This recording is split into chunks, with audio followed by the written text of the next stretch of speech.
राजस्थान में आज चुनाव प्रचार का आखिरी दिन है। इस पर बात करने के लिए हमारे साथ हैं बीजेपी सांसद और बड़े कलाकार मनोज तिवारी जी। क्या देखा राजस्थान में, जीत का भरोसा है? क्योंकि कांग्रेस कह रही है वो सत्ता में वापस आ रहे हैं। कल मैं गया था राजस्थान की 4 जगहों पे लोकसभा हमारी विधानसभा का चुनाव में, और जो हमने देखा वहाँ पे वो हम क्या कोई भी देखेगा तो एक एक जगह 25,000 की सभा।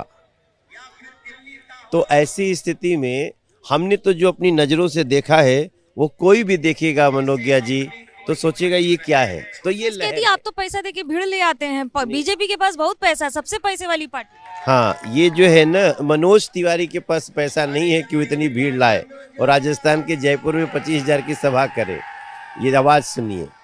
तो मेरा मानना है कि कांग्रेस जो है ना वो जा रही है, बीजेपी बहुत प्रचंड बहुमत से राजस्थान में आ रही है।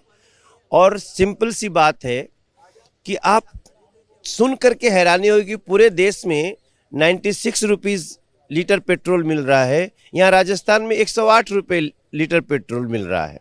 हम जब गलियों में जा रहे हैं तो लोग हमको गाना गा के सुना रहे हैं कि 108 रुपये वाला पेट्रोल 96 रुपये में लेना है, वोट बीजेपी को देना है, वोट बीजेपी को देना है। ये हमको सुना रहे हैं राजस्थान में लोग। थोड़ा थोड़ा मुझे भी याद आ गया।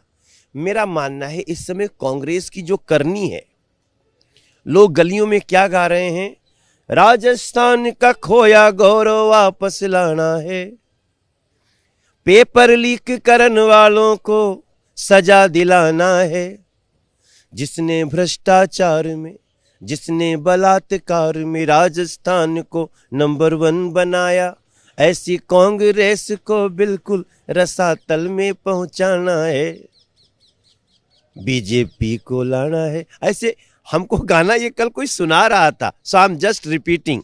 आप तो रिपीट कर रहे हैं, लेकिन कांग्रेस कह रही है कि पनौती तो सुना ही होगा आपने। देखिए, कांग्रेस पनौती तो रही है देश के लिए। जहां पता है वो किसे पनौती कह रही है?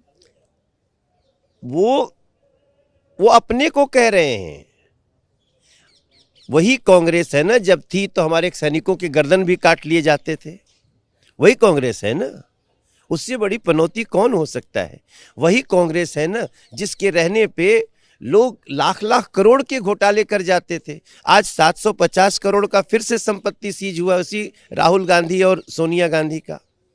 तो देश के लिए पनौती कितनी बड़ी है कांग्रेस, ये तो किसी को पूछ लीजिए। हाँ, अब देश को एक शुभ मिल गया है जिसका नाम नरेंद्र मोदी है, जिनके आने से देश 12वें इकोनॉमिक पोजीशन से 5वें पे उछल के आ जाता है। अभी 4थे पे आ गया है, 3रे पे आ जाएगा। नरेंद्र मोदी जी के रूप में जो शुभ मिला है इस देश को, कि जहां लोगों को लाइन लगानी पड़ती थी गैस कनेक्शन के लिए, फ्री गैस कनेक्शन मिलता है।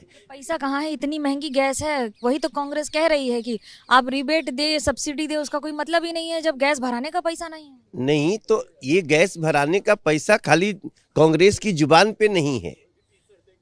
ऑलरेडी पूरे देश में 550 से 600 रुपए का जो गरीबी रेखा के नीचे लोग हैं उनको सिलेंडर मिल रहा है 550-600 में। 400 रुपए में कांग्रेस देगी राजस्थान में, टक्कर दे पाएंगे आप? ऑलरेडी पूरे देश में कहाँ दे रही है, कितने को दिया ये तो देने को तो ये भी कहते कि कांग्रेसों का कर्ज माफ कर देंगे, हमारे किसानों का कर्ज माफ कर देंगे। किया क्या? ये कहे थे 500 रुपया भत्ता देंगे बेरोजगारों को, दिया क्या? ये कहे थे कि हम महिलाओं की सुरक्षा करेंगे, बेटी बलात्कार करके झोंक दी गई। मुझे टीवी पे बोलने में भी मेरा मन कांप जाता है, मैं भी बेटियों का पिता हूं। वो उन्होंने सुरक्षा दिया क्या? कन्हैया लाल के गर्दन काट, ये क्या दे सकते हैं? ये सिर्फ और सिर्फ शर्मसार कर इन्होंने राजस्थान को किया है, और राजस्थान अपने गौरव को वापस लाना चाहता है, बीजेपी को लाना कहती है कि बीजेपी के पास मुद्दा नहीं है, हिंदू मुस्लिम करने में पूरी सफलता है, कोई मुद्दा मिल जाए बस यही कर लेंगे। बीजेपी सबका साथ सबका विकास के रास्ते पे है। हाँ, बीजेपी के रहते कोई कन्हैया का गर्दन काट के ले जाए, हम उसकी 7 पुश्तें नष्ट कर देंगे, पाताल में घुस के उसको लेके आएंगे। हम भारतीय जनता पार्टी हैं, हमारे राज्य में कोई अपराध कर ले, अपराध थोड़ी देर के लिए अपराध कर सकता है, लेकिन वो उसको भुगतना पड़ेगा कि उसकी 7 पुश्तें रोएंगी कि कैसे ऐसा अपराध हो गया। कांग्रेस और अशोक गहलोत कह रहे हैं कि यही तो बात है, यूपी में अपराध हो ना हो, फैसला हो ना हो, बुलडोजर पहले चल जाएगा। ये अपराधियों के लिए एक सख्त से सख्त है बीजेपी, और अपराधियों का साथ दे रही है, अपराधियों के साथ तुष्टीकरण का नीति अपना रही है कांग्रेस। इसलिए कांग्रेस का जाना तय है मनोज्ञा जी, और बीजेपी का आना तय है। इसका तो जवाब 3 दिसंबर को मिल जाएगा, लेकिन मुकाबला बड़ा दिलचस्प होगा। कैमरा पर्सन सूरज पांडे के साथ मनोज्ञा लोईवाल, जयपुर, राजस्थान, एबीपी न्यूज।